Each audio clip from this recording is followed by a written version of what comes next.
What's up, everybody? You're listening to the Hustle and Flow Chart podcast with your boys, Matt Wolf and Joe Fier. Check it. Good morning. It's not morning. I know, it's actually kind of, well, we're recording this like it's dark outside. Dark and rainy. Dark and rainy. In San Diego, why the hell is that a thing? That should not be a thing. It should not, well, it does get dark in San Diego, just not typically rainy. I thought I was living on the beach with, in the sun all day. Yeah. No, it's been very well, weird. there are parts of Alaska, right, where the sun never goes down during, I think, the summer. I don't know. But yes, I think Alaska definitely Russia probably experiences that too. Probably the more north you get, the more you experience Norway, Sweden, probably. Yeah. Some places the sun just doesn't go down parts of the year. So if you want it to not get dark, move there. Well, if you want to stay away from vampires, move there too.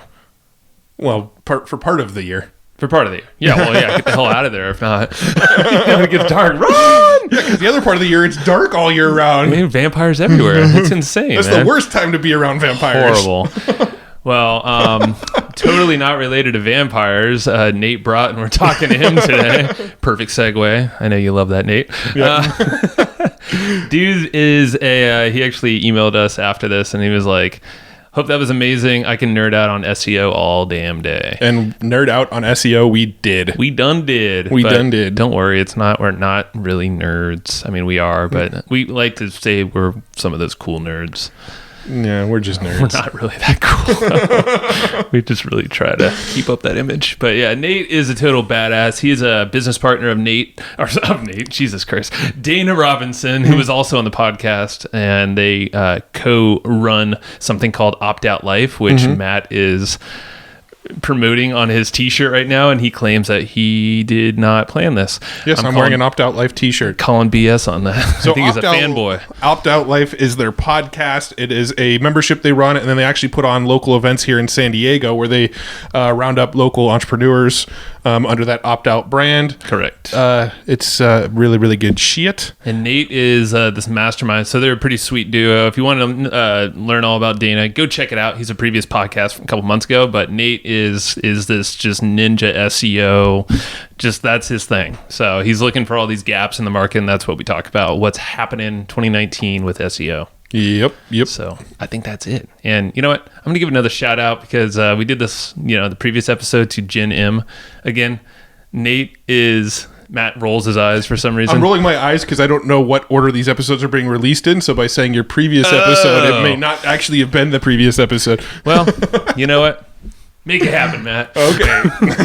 No, but Nate, you'll hear in this conversation, and this is something that we are looking to optimize in our own business, is to grow kind of a staff of writers and folks to help us out to create more content, but more in-depth content as well. You'll learn, obviously, SEO loves this, Google, they love deep, rich content. So one place you could do that, and this is something that that we have used a lot of folks on Gen M, but go to Gen M and you can get some folks that are actually interested in doing this stuff in the marketing space. Evergreenprofits.com/Gen M gets you actually $10 off because we had Mo Abbas, the founder of Gen M, on our show, and he hooked up listeners of our show with $10 off. So hook it up. Evergreenprofits.com/Gen M. And again, that link is evergreenprofits.com/Gen M. And now talking about links, let's go talk to Nate about links and SEO and stuff. All that fun nerdy stuff. This is a nerdy but fun SEO conversation. These nerds like to make money, so let's go make some money. Hey. Nate, how you doing? Welcome to the show. What's up, guys? Good to be here. What's happening? Another San Diego guy dealing with weird San Diego weather. This doesn't feel like San Diego these days. It's very odd. Yeah, man. So thanks for being on the show. We had your partner Dana on, Dana Robinson. For those who haven't listened, go listen after this one though. You and Dana, you have a Opt Out Life, the podcast, this whole training thing. What are you guys doing together? I'm just I don't know all the gamut of what you guys do.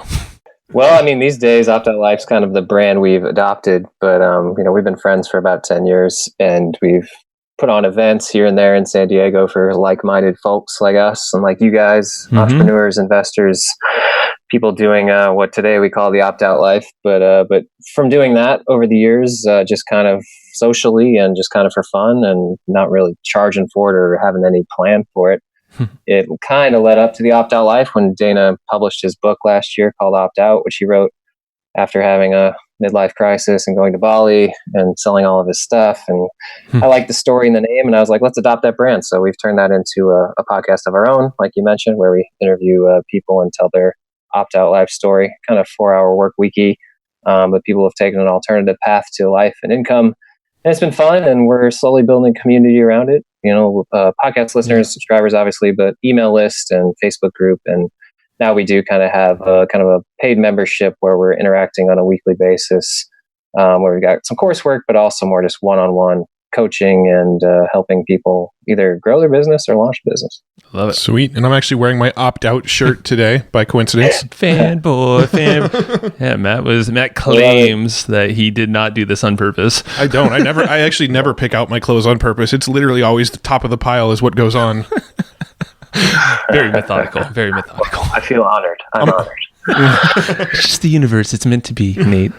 Oh, man. Yeah. So how the hell did you get into business for yourself? Like, what's your story? Because I know you've done a lot. I don't know your history or... Yeah, I know you're from St. Louis. I think that's about all I know. I just learned that just now from you saying it. So I think I'm right on that, right? Yeah. Correct.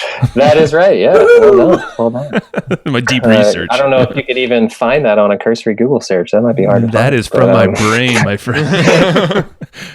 Take us back, man. Because like Matt and I we've been to your events, the opt-out life one you had last year. We've been to yours and Dana's like freaking house parties where you just take over mansions in San Diego and everybody just smokes cigars and drinks whiskey, and it's amazing. But yeah, like where did you start in this whole crazy journey?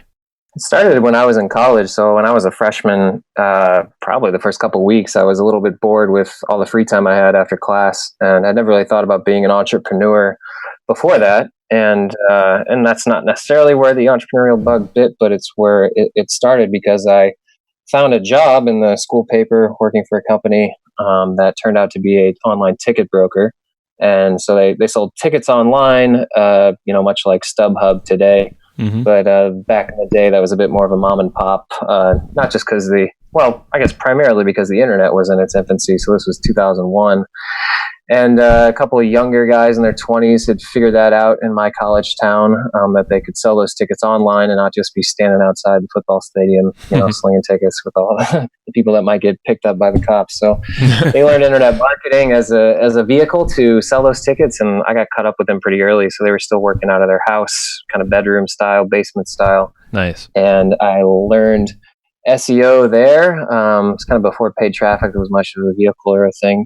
But SEO was in and around, and Google had enough. Google was the place to do it, and we generated a ton of sales through people just searching for anything and everything. So there was an inventory you could tap into that was a shared inventory of all the ticket brokers that had formed like an association. So we could sell Super Bowl tickets and New York Rangers tickets or LA Dodgers tickets, even if we didn't have them necessarily in our midst in-house. So we took that opportunity and just marketed the hell out of all events, concerts, sports, season tickets, whatever. And that's where I learned SEO, and I got caught on it pretty early, obviously, as a skill set, and saw the power of it and saw what these younger guys were doing, building a business, and fell in love with not only the power of the internet, but also just the culture that they were able to build around that. You can imagine a bunch of 20-somethings hanging out in a house and then eventually an office. I mean, it was a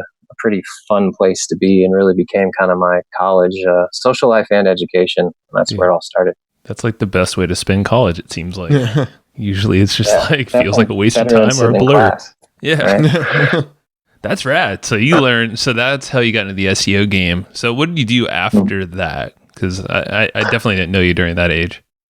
Well, those guys, by the time I was a senior, they sold the company. There was some VC money coming in. I mean, like eBay acquired StubHub or I don't know what, and then Tickets Now acquired a bunch of people and got bought by Ticketmaster. So that world was maturing, and I think they knew that they probably couldn't compete.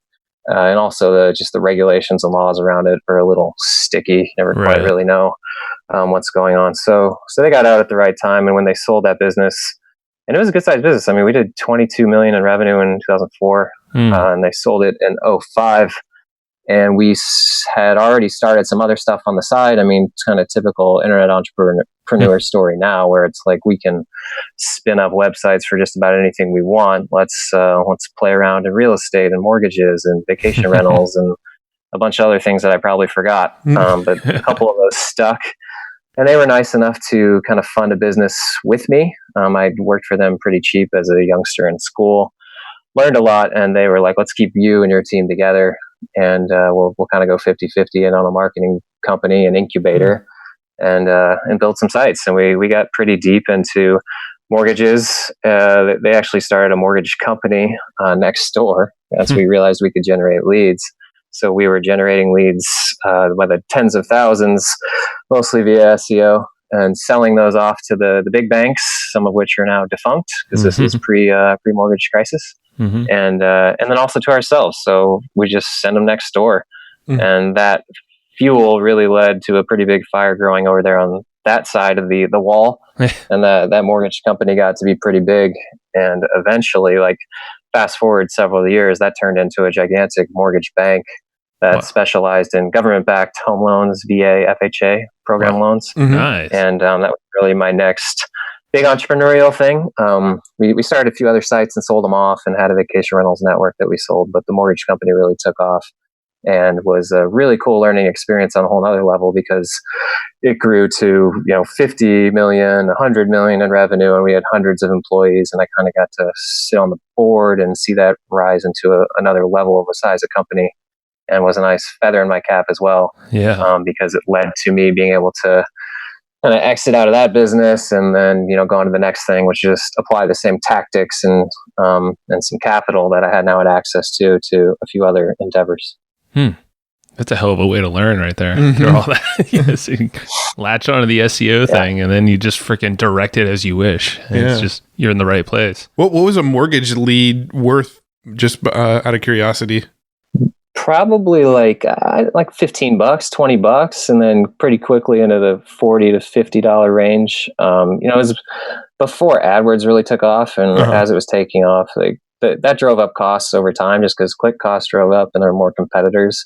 But when you're just getting organic SEO mortgage leads, and there wasn't much of a maturity or trust in a mortgage lead, we were in that kind of. I remember selling them for $12, $15 way back in the day. So how were you, like, what did these landing pages look like that you were driving traffic to? Because, Google obviously, I mean, back in the day, it could have been totally different, but they seem to kind of favor more content than like landing pages. Were you actually ranking landing pages where you were collecting the, the name, email, phone number, that kind of stuff? Or were you actually driving people to content through SEO?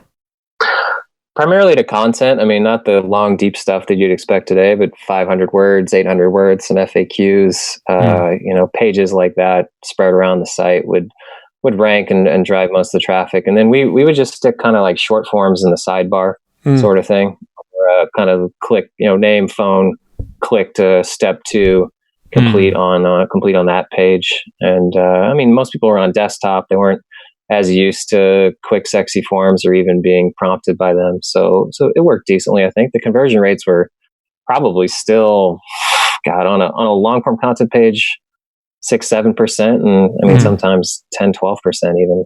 Wow. Not bad. Not bad at all. Jeez. Yeah. No, I'm kind of curious, just like what SEO looked like back then. Like what were you doing to rank the sites back then? And, what worked then? If you were so successful with this and you're able to kind of knock a whole bunch of these types of businesses out, you must have had sort of a routine or strategy that you kind of worked each one of these through. Yeah, of course. It's a great question because it was different back then than it is now, but you kind of got to always have that playbook that's working and evolving. But back then it was, it was still content. I mean, keyword rich content on if you're going to talk about VA loan refinances, that's what the page title needed to be roughly. And that's what the URL needed to be roughly. And, you had to write 500 to 700 words about VA loan refinances. And then you had to buy a shit ton of links. Honestly, like that was the game. Whether you're buying them or earning them, or I don't really care what you want to call it. But for mostly us, it was a volume play with link buying. So we set up a department of outreach, offshore and here in the US for follow-up, and would just really scale up what is now, I mean, it's been kind of abused and it's probably not even a common practice, but finding email addresses of related sites and blasting them out, negotiating deals, and paying them anywhere from $5 a month to, $1,000 a month to host links in their sidebar on a dedicated page that we created. I mean, something like that. And it was totally a volume play where we were probably spending $500,000 a year on just links. That's funny. It's funny because Joe and our first business model, when we first got into business together in 2007, we were actually creating these blogs. We were trying to get them to rank for keywords, and then we were actually selling links on the blog. That was actually how we monetized the blog, was we were allowing people who were trying to do SEO to come to us and buy links on our website. Text link ads, yeah. Yep. So that was one of our first monetization efforts. Yeah. I don't think those services are really around as much anymore. I think it's a little more frowned upon by Google. Like, what are some of the big differences now? I know, like, you still have more of this journey, but if you compare, like, now, what are unless maybe this is a deeper dive that we wait until later in the conversation, but SEO, like, what are some of the big things you should be nailing now? Obviously, title tags are still super important. Yeah, like, I think kind of as I mentioned, it still has to be, one focus topic is what you're writing about, and that's in the URL and that's in the title. And I think now so much more it's about content planning, content depth, content outlines, content briefs, whatever you want to call it. When we are trying to rank sites these days, we're writing several thousand words, and we're being very prudent about the order and the questions that we address as we kind of create, like, a lot of it would be like back in the day, we would write whatever it took to get 500 words about a topic. Today we want to write the ultimate guide to that keyword or topic for every single page that we create. And Google seems to really like that. And there's tools that are built around finding out what all those things are. So you can't just talk about VA loan refinances. You have to talk about rates and the history of the program and how long it takes to get your application in and processed, and what the different types of refinances are that you can do, and cash out refinances, and on down the list. There's probably 10 or 15 FAQs that probably used to live, on a separate page, or were just not something that you would write in depth about. Google really seems to like that stuff. And so I think it's put the onus on the site creators to, not just hire an overseas person to write 500 words. You have to think it out, plan it out, show you're the authority, demonstrate that with long form content, and spend just a lot more time on the content creation versus the link buying and building. It probably used to be 10% of expense and time on content. Now it's 90% versus, what it used to be. What's like so let's start with like on-page optimization. What's like the 80-20 people should be concerned about with like on-page optimization? I mean, when I think about that, I think it's simpler than people can make it out to be, or maybe they just half-ass it. I don't know. Like, if I'm building a site from scratch, I have a nice, clean site structure that's like putting things in a couple of buckets in the navigation with kind of hover over navigations that drop down, and then you see like how to do this, FAQ question this. If it's a site that covers different states, like I was just working on a divorce website, and divorce is obviously different state by state. You've got kind of a state section and then state pages for each one. And then the URLs for those things should just be simply /California, /Maine, not some long drawn out thing buried in some other folder. And then as you go on down the site and on-site or on-page stuff itself, it's H2 tags with titles and subheadings, those questions that we were talking about pulling in, those different topics that you have to address. I like nice, clean code with long-form content with H2 tags, and then related links on the sidebar, like interlinking the 5 most related topics that you're writing about or that you have on your site that address whatever the finance side of divorce in California. You'd want to link to that from the sidebar. And that's really not that complicated. I think sometimes there are competing forces that make you not do that, whether it's like the CMS you're using or the template that you pulled off of WordPress, or you're working on some sort of conversion optimization thing and not worrying as much about the content itself. Like, I think the more a site, when you view the code, looks like a Word doc, that's just a long form guide that you would have bought on Reddit on the topic, the better. And that seems to work a lot for me in ranking sites. That's cool. Now, when you with the actual content itself, are you going and writing the content? Because I imagine you're probably working in a handful of niches that you're not that super knowledgeable in. So, how do you write the content yourself and do research when you do this stuff for these kinds of sites, or are you going and hiring writers? Hiring writers for sure. I don't write any of it. I know enough about the topics to like create the outlines, obviously, and there's a bit of science to that where you could probably do that without even knowing what the topic is at all. Like it's almost like use the tools and intuit like what some of the questions and related things are. Like I could probably do it about car parts or something, and I don't know anything about car parts. But then it's just aggregating writers that over the course of 15 years, I've run into a bunch of freelance writers for a bunch of different projects and just hiring them, vetting them out, and then kind of having them on staff or kind of on call to crank this stuff out. Nice. That's actually, I don't know if you guys saw it, but there was some AI demonstration of writing an article, like a news article that was released on some big publication the other day. And it was like freakishly like perfect. You know, and it was like pulling in different sources, like all that stuff you said, Nate, that you're like, okay, we got to grab in some interest rates and all these other things. And, you know, it like did that just AI. I'm like, holy crap. Like, I don't know how that's going to affect tell me where to sign up. That's crazy. Exactly. Well, that's what's amazing. Now, do you have any like specific resources that you can like recommend where people might be able to go and find some quality writers, or how do you vet out writers?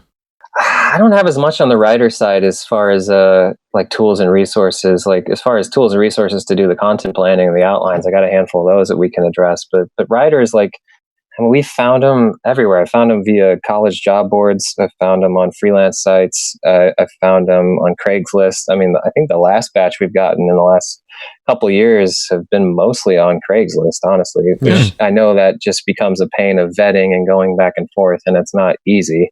You have to just assign them something and get it back. But it's like anything else in business or life, like you just kind of got to go through some of that pain. And I think that if you can get a direct relationship with a writer like that, like we've got some that are local to Southern California that are former journalists. I think everybody can come around to the idea that there's a lot of those folks sitting around looking for work, and have a good direct one-to-one relationship with them. Your rates are going to be a little bit better. The quality is going to be a little bit better. And that's where we've really found success and some scale, because we found a few people who have been excited to, like, you know, have their cousins and nephews and relatives and other people they know write too, and then our contact kind of helps edit and corral those people. So what are some of those resources and tools you said you kind of go to for your content planning? One of them is more of an enterprise tool. I guess it's kind of enterprise light, I would say, meaning it's a little expensive, but Market Muse is one. And I did a webinar with them recently, kind of walking through kind of how I use the tool and how it's working so well. But a friend of mine is co-founder of that business, and it is a great content planning tool where you can plug in a keyword and then get a lot of competitor analysis. I mean, basically they have their own Google algorithm and so many words to go out and analyze the top 10, the top 20. It give you a lot of red, green, blue on what keyword topics are being covered by each one, and kind of a grid.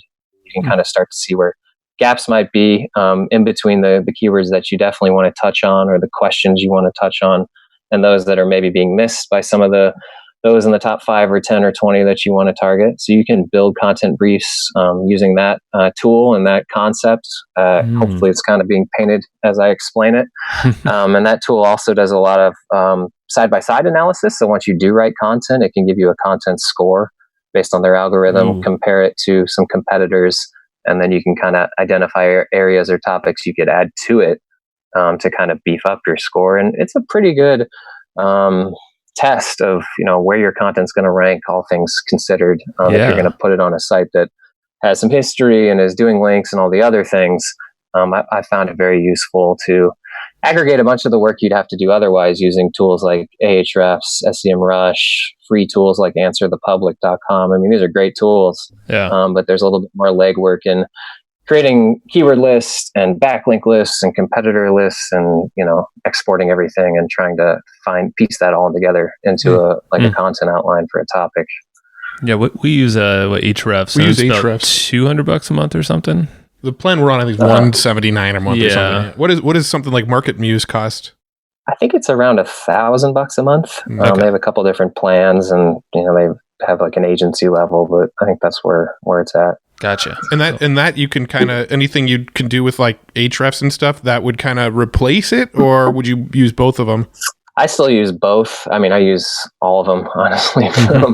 It's nice to have different sets of data, and Market Muse doesn't have some of the reporting and the like kind of the robust stuff you can do on a keyword level. It's more of a content planning tool than tracking campaigns and rankings over time. And I still go to SEMrush or Ahrefs for quick competitor analysis when I'm just playing around. And when it's time to sit down and actually map something out, I'll lean a little bit more on a Market Muse. Cool. Got it. Yeah, that's usually our just to look for some gaps for some content or some very specific thing. Ahrefs with a little, Content Explorer, I think is what it's called on top. Something like that. Yeah. Or competitor analysis, like you said. Cool. So anything else on, so we have like writers. I know people get intimidated, not to really bring on the writer, but to take their voice or write with their voice or their structure that kind of works. Can you shine a light on maybe a good common structure that you guys use for your content that also kind of serves a purpose to bring them in, almost maybe it's like advertorial style? Yeah, I mean, a lot of the stuff we create today that I use those writers for is I try to keep it a little voiceless in that I'm usually using it to create like the meat and bones of a site, whether it's a service site or even maybe a product site, but most of my stuff is services. And I was just talking to a writer about this yesterday, where it's like, you're writing too much like a journalist. I need this to be like a textbook that is very plain and simple. And we've kind of geared more towards writers that can do that. And then if you're doing something more like a blog or something for social, I can certainly understand where that stuff comes in, like voice and matching it and who you are. But I also believe that, if you're building a site out early on, or even if you have a site and you're actually going to make a concerted push towards more organic traffic, you can try to write pretty bland, write for Google, and worry about finding a voice later when you have a bunch of traffic. Yeah. I don't think that much about voice early on. I actually had this conversation also this week with some partners where they're like, we need to worry about, how this is being perceived if you're a user and what the voice is. And I'm like, it doesn't fucking matter because all that matters is we have long content that ranks. And when we rank, I promise I'll come back and figure out the voice wrapped around this stuff that we need to do to get there. Now, in the content that you create, are you trying to do you have calls to action? Is it like is there any like persuasion in it where you're trying to sell them something, or is this just content that you're trying to rank and then hoping they take an action like in the sidebar or something? Yeah, usually that's our approach. Is we'll go back through and add mini opt-in forms every X hundred number of words on certain content pages and stuff in the sidebar, and you can always go back through too and pretty easily jam that stuff in. I think it's a little bit harder to worry about that kind of in the same vein when you're just building a site from scratch or adding a bunch of content. I worry about that later. Gotcha. Got it. Yeah. No, I like the approach of just build what that Google wants to see first, just to get some momentum going. And then it's almost like you can cherry pick the ones that are sending the most traffic to you, bringing you the best results, and then maybe modify as needed. New call to actions, links, voice, if you really want to.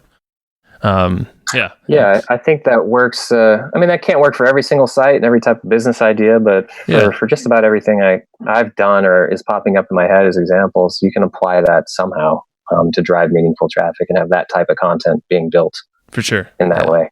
Got it. And then so what sort of off-site stuff are you doing? Are you still going and buying links to get the links back to the site, or do you have any tips or strategies there? Yeah. We're doing a little bit of that. I mean, it's certainly not the text link ads, the sidebar widget stuff anymore. There are networks that you can plug into to get access to what that evolved to, and it's been this way for a while, as you probably know, is more like article links, guest posts, editorially including links in sites that actually do get traffic and are read. So I think there are still some connections for that, ones that I have just from being around for a while, and also straight up vendors that are worthwhile to go to and see what their publisher menu is. And I can kind of just cherry pick through and pick out sites that are ones that haven't been used too much or are actually have a few good metrics. And I think it is important for any site that wants to build up some SEO value and organic traffic to get those types of links. You just kind of make that a piece of the strategy, and we'll do that. We'll also do outreach, like old school stuff, to get, I call them resource links, whether that's from libraries or associations or scholarships, with colleges. Like, I think that's all part of a good link profile as well. So all that stuff still goes on. It's just at a way lower scale than back in the day. I think because Google's kind of crushed the volume game of it and also dissuaded a lot of people from kind of going out and doing it. But we'll totally have, like, if we're jumping into, what's a good example? Like, we'll have a fertility site. We're jumping into fertility. We'll go out and find all the fertility associations and related things for pregnancy, and we'll build some content specifically towards them on the site, kind of resource style, calculators, tools, do manual outreach to try to get on old school link pages, or maybe get a write up on one of those sites. And that's cool. That's not trying to game anything, I don't think, in the way that Google's truly trying to punish anything. And it's an important piece. Yeah. And I guess if you're enhancing content, and somehow giving more value within maybe a post that you want to get updated with something for you, a quote of yours or a brand mention, a link back. We've definitely done that before, and it works, almost like the outreach approach. Yeah, for sure. Yeah. Now, when you get into like these various niches, like, fertility and mortgage banking and stuff like that, how do you find these people? How do you decide which one to go explore next? I don't know. I just I go to dinner with people like you guys, and then someone says something, and we're like, yeah, that's a good idea. Well, are you? It has to be generated from somewhere like that. But then I think evaluating it is, you go and look at the competition, the search volume, et cetera, et cetera. Well, I mean, you've got to obviously assume that, you can monetize the niche before you start building out the content. So you're going and finding companies and going, cool, I can send these guys leads. I found somebody I can sell leads to. And then you go and build a site, or do you go build a site and then go find people to sell the leads that the site generates to? A little bit of both. I mean, it's certainly, like, one of the other sites I built recently was eligibility.com, which is a kind of a derivative of the mortgage stuff, because we were doing government-backed loans. And I knew that there were components of that. Like, you think of it as like a top of the funnel eligibility for anything in the universe. Well, being eligible for a home loan is certainly one that gets search traffic, and there's people that will buy those leads. Being eligible for Social Security disability, which is a government program that typically requires you hire an attorney to go through the process. Attorneys are going to buy leads, and there's a mature market for that. And then there's all kinds of other ones that it's like, yeah, I know there's a professional service provider behind this. Maybe it's not as mature of a industry, so to speak, as mortgages or certain types of attorneys, meaning that there's not affiliate programs for it, and it's not people you see advertising at LeadsCon. But you can understand that there's people bidding on those keywords already and having landing pages looking for phone calls or lead submissions. You see that sort of stuff. That's probably enough to say that's going to be worthwhile. I like it. Gotcha. Yeah, I'm just thinking, because we take a big, heavy affiliate approach with everything we do, selling other people's stuff. Sounds like you, just mainly leads. I was going to say, our business models are pretty much kind of the same business model. Right. Sounds like you sell the leads, where we go for the affiliate referral. But kind of the same business model. We lean pretty heavily on PPC, Google search ads and Facebook retargeting ads and things like that. But we also are trying to put more and more effort into SEO as well. So, what we've actually found is that when we run Google ads, like Google search ads, that actually helps with our SEO as well. It's almost like telling Google, hey, here's something relevant to put in front of people. And if people click on our Google ads and they stick a long time and we get high sort of quality scores on Google, we do notice that the actual article organically starts to climb the ranks a little bit too. Have you experimented with anything like that? I haven't done many direct experiments with that, but I've heard that, and I'm not surprised because there's no reason to believe that they're not using some of that data in that the way you've just described it. So I think that makes a lot of sense. I mean, they're doing so much more today with organic results from click-through rates and time on site and user experience. They've got access to all that data. You might as well throw it all in the same pool. So that's interesting to hear another example of that working. Yeah, no, that's what we noticed. We're like, this is kind of cool. Because now all of our paid efforts, totally just like SEO is just a kicker. So it's just free traffic from there. Now you're showing up twice maybe on the same page. Yeah. Like, even better. Is there anything that we're not like bringing up or not thinking about when it comes to, driving SEO traffic for the purpose of either, generating leads or making sales of affiliate products? Like, I feel like it's kind of a big topic and we're kind of touching on the content and the SEO, but I'm wondering if there's like anything. Something we're missing. If there's like a missing piece to the puzzle that, if somebody listening to this was to try to go test some of this kind of stuff, like might be left out. Not in my playbook. I mean, that's all it is it's content and link building and a clean site structure. And, and it's, I think that maybe the thing we're missing is the stick-to-itiveness that it requires and the patience, that's whether true. that's with budget or time or both. I think a lot of people get frustrated with SEO because it takes time and it goes, some sites go way faster and way better than others. And, not always direct monetization happening in month 2 if you're kind of building towards something. And if you, especially if you come from the world or know about the opportunities with paid traffic, flip it on today, get users, figure out what you can do with them. I can see why that's appealing. So SEO can take a back burner or have a bad taste in some people's mouth because it's more like just going to the gym every day and maybe not seeing the results. Well, even the Google search ads are, it's an amazing keyword research tool because you can actually split test different headlines and things like that. So let's say we're driving PPC traffic to an article. I can test, 3 different headlines for that Google ad, see what headline gets the best click-through rate, the, longest time on site, things like that. And then the actual article that I was driving that ad to, I can go rename that article to whatever got the best click-through rate and optimize for click-through rates, which, impacts the SEO as well. So, there's, I feel like there's a lot of benefits to sort of cross-breeding your PPC search traffic with SEO. I like that because that's like you can almost like go back and just split test and update your posts themselves. Like, I don't know if that's even a thing. I've never heard anybody doing that. Split testing their Google ranking titles. Is there like a certain amount of time that you're kind of shooting for with SEO, as far as like how long it takes to rank? Like, do you typically see something takes 6 weeks or 2 months, or I know it could be all over the place and it's dependent on the competition and all sorts of things, but is there kind of like a benchmark you're shooting for? I guess there is, and it's probably like project specific because the qualifier you just gave.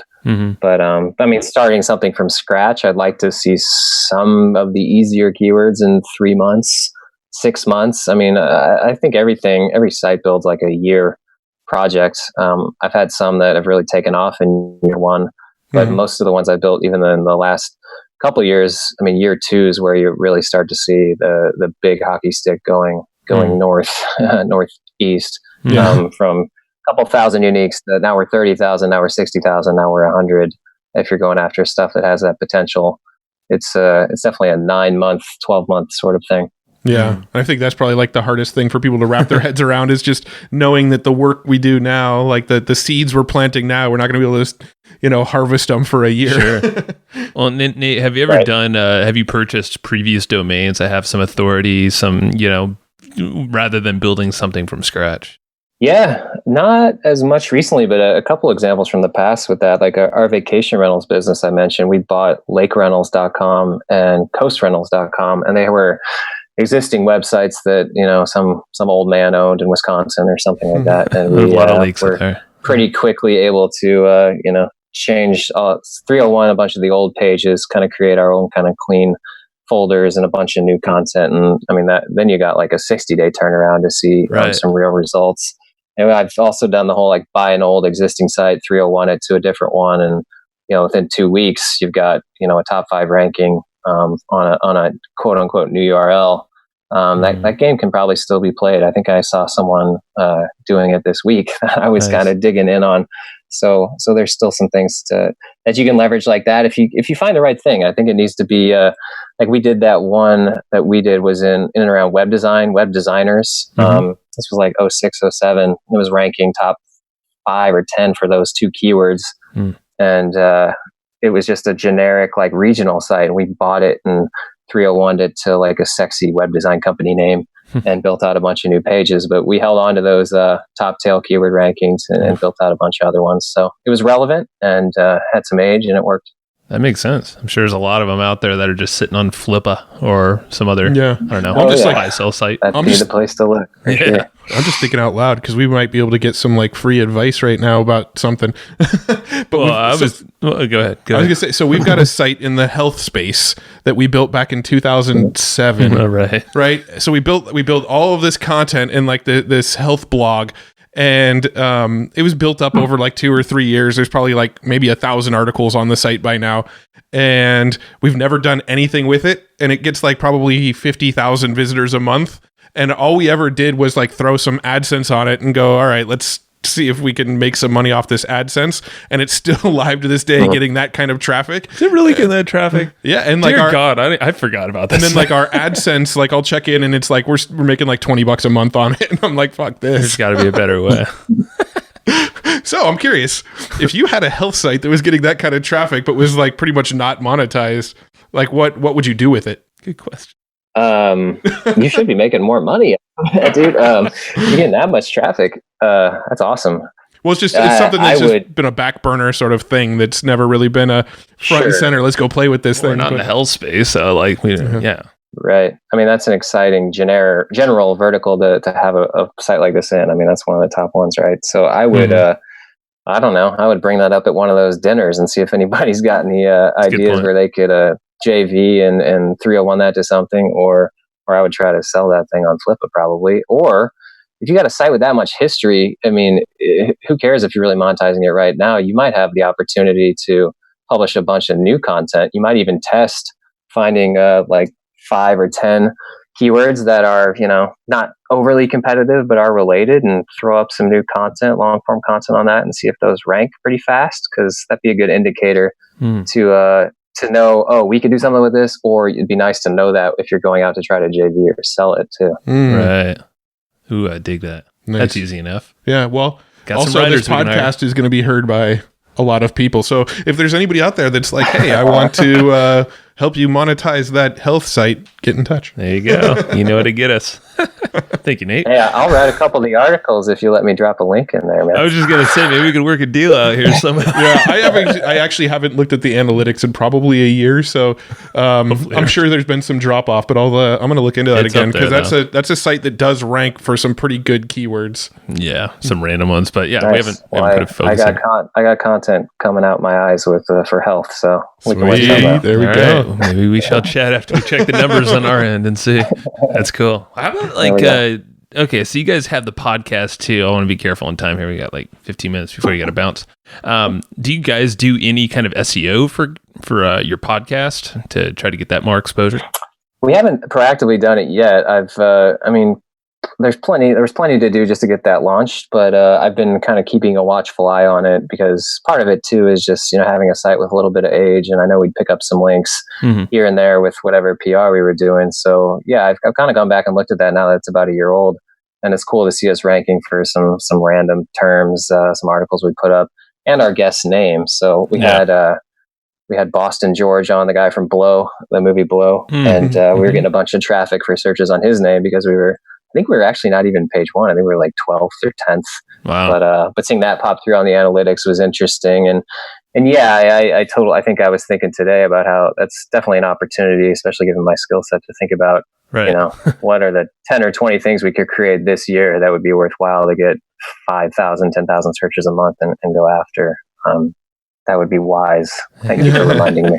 Yeah. So yeah, I mean, we've pretty much only ever with the podcast, we've only ever focused on ranking people's names. We're doing pretty well for some names. Like I think we're on page 1 for Roland Frazier, and we're on page 1 for Bob Serling, and there's a handful of others. But so with the podcast, I know you've kind of used some unique strategies to kind of grow it to where it is now outside of SEO. I know you probably don't want to share all of them, but is there like one or two like really cool things that have worked well that's sort of outside the box for growing a podcast? I've been a little frustrated in the avenues for growing podcasts, honestly. Like it's such I don't know what to call it, a little cottage world where there's just not a lot that you can do. But yeah, I've tested some things. Reddit ads have worked really well for us and have been fairly cost effective. So targeting a couple different subreddits and, changing up the messaging and how often we run them to not piss anybody off over at Reddit, just because I'm sensitive about what's going on over there. But sensitive folk. That's been good. And we got a lot of, anecdotal emails that, people found us there. So I think that's worked really well. We also bought some ads on a couple of different, second tier podcast apps. I think Overcast was one. Maybe I think we told you guys about to do that. You guys did too. Did that work out for you? Was that all right? I think it worked pretty well. Turned it off, and our podcast producer guy was like, "You should turn that back on." And I was actually driving drivers and stuff. So nice, not bad. But you tried some. Do you know any other platforms you did some ads on? Off the top of your head, Castbox. They all kind of sound the same. Podcast Addict, I think we did some ads. We did one on anything that was kind of in that second tier. Okay. We just recently did one on a site called Podcast Republic. Yeah, that one it's doing okay. If when I look at our last 30 days, it's actually like our fourth most used app for listening to the podcast. So it's they all kind of add up, but like you said, it's kind of a weird way to go about growing a podcast. Yeah, we've never done really interesting. We've never done anything with our podcast where that one marketing tactic, when you look at our stats, created like a hockey stick growth curve. It's always just been kind of like slow, like incremental growth month over month. Mm-hmm. Yeah, and that's what's so frustrating about it. And it's also just the analytics side of it is just so limited. It's archaic as hell. We're used to Facebook and Google, and it's just not there. Yeah, you can't track shit. That's like you said, anecdotal. That Reddit's working because I'm getting a random email from someone that said they found me on Reddit. I'm like, that's literally podcasting in a nutshell, right there. You're relying on. That's quite honestly how does it work on Podcast Republic? Is it like a CPC thing or a flat buy or? No, it's a flat monthly rate. So I think we paid like $400 for 30 days. And it's like a ranking thing. And then they have like a website where they like rank podcasts, but you can actually like pay to jump to the top of the ranks. So we paid to be ranked the number one podcast on their platform. We're number one. So, but don't tell anybody. Yeah. Podcast listener, our Podcast Republic listeners. True patriots. Hey, unveiling the podcasting nature. Yeah, you're getting a little behind the scenes of some of the growth tactics that we probably never thought we'd actually share, but fuck it, we don't care. Yeah. So, Nate, what other badass stuff are you working? Like, you have Opt Out Live with Dana. Obviously, the whole point of that's not to work too hard, though. But right. Like, what is it that you're getting? Like, are you just gonna? It sounds like you play the long game with everything. I know you have some real estate too. Yeah, real estate. Nothing too exciting about that, but it's a smart thing to do.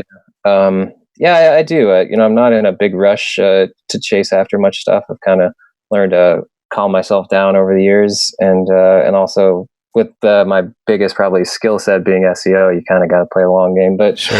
But yeah, I'm excited about some of the stuff we're doing in health. I'm launching some sites in and around genomics, genetics, with some good backing, some good partners who have connections in that industry. So there's a lot of I guess growing awareness about that stuff from like 23andMe, and I mean that's really just the tip of the iceberg of consumer interests and what those tests are going to be able to diagnose and do. So going after some of that stuff kind of hard. Relatively hard based on long-term content growth and going after some traffic. Excited about that, and we'll see where it goes. Yeah, really quickly, do you know this? The guys, what is it called? Self-Decode, Matt? Yeah, Self-Hacked. Self-Hacked, yeah. We had him on the podcast, the founder, and yeah, they're deep in that space that you're talking about, genomics and all that. You should check him out. If you need a connection, let us know, because he cranks out, he has doctors cranking out content for him on that website, and they also have a whole genomics side, but yeah, no, his like requirement for writers was like you had to go to be a doctor that went to like one of these specific school. Like he's very, very strict and hardcore about what writers he gets on. Yeah. But his site's all about like the genomic stuff. Like he actually built an app where you can take the raw data from 23andMe, upload it into his app, and it actually kind of gives you supplementary data that you didn't get directly from 23andMe. Mm-hmm. That's really smart. I mean, I've definitely come to that conclusion, as many people have, that there's a need, because when you get those results, it's, especially from those types of tests, you're like, okay, awesome. Now what? Like, you can pay them $10 a month to expand your family tree, and I mean, that's not really that interesting. The lifestyle stuff is where it's a lot more interesting, and that's housed inside that data somewhere, you know. Totally. So I nerd out on that stuff. Yeah, there's a lot of good stuff there, but like Prometheus, I think, is what I use, and it's just like you got to be like a computer scientist to even like understand what the hell they're telling you. Well, just remember like the self-decoded thing, the one that Joe Cohen did. That one was like, it was pretty cool because you plug in your 23andMe data, and it would say like, we recommend these vitamins, and it would actually like tell you which vitamins that you should be taking as supplements based on like all the data that you uploaded and things like that. And like, you know, you're probably sensitive to this food, but not this food, so eat more of this. And it sort of helps you give you suggestions. Basically. Yeah, it helps give suggestions on like what lifestyle changes you should make based on the data that you uploaded.